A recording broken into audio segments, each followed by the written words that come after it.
કંઈક નવી પેટર્ન અને નવું કલેક્શન લેવું હોય તો ઓમ સાઈ ડ્રેસીસમાં આવી જાઓ. ઓમ સાઈ ડ્રેસીસમાં નવી પેટર્ન સાથે નવું કલેક્શન ગામઠી પેરમાં આવી ગયું છે, જેમાં મેં મરૂન કલર વેર કર્યો છે, જેમાં સ્ટેન્ડ પટ્ટી પણ સારી આપેલી છે, વી નેક આપેલું છે અને મિરર વર્ક આપેલું છે. નેક બહુ જ મસ્ત બનાવેલું છે અને પેટર્નમાં નવી પેટર્નની અંદર સાઈડમાં ગામઠી આપેલી છે, અંદર મિરર વર્ક આપેલું છે અને ટસલ્સ આપેલા છે.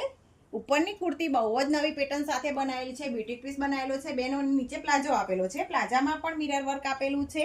ગામઠી પેટર્નમાં નવી પેટર્ન આવી ગઈ છે, જેમાં બીજો કલર છે બિસ્કિટ કલર છે. કલર બહુ જ મસ્ત છે, કલર સારો એવો આપેલો છે બેનો. કંઈક નવું અને ફેન્સી જોતું હોય તો તમારી ફ્રેન્ડ્સને આ રીલ શેર કરી આપજો. કલર સારો એવો બનાવેલો છે, પ્લાઝાની લેન્થ પણ સારી એવી આપેલી છે, હાઇટવાળી બહેનોને ચાલે એ રીતના છે. કલર ઓપ્શન 2 છે બેનો. કંઈક નવું અને કંઈક યુનિક જોતું હોય તો ઓમ સાઈ ડ્રેસીસમાં પહોંચી જાઓ. આમાં સાઇઝની વાત કરીએ તો M to XXL સાઇઝ છે. સ્ક્રીન ઉપર નંબર આપેલો છે. આ રીલ્સને લાઇક કરો, શેર કરો અને ફોલો કરો.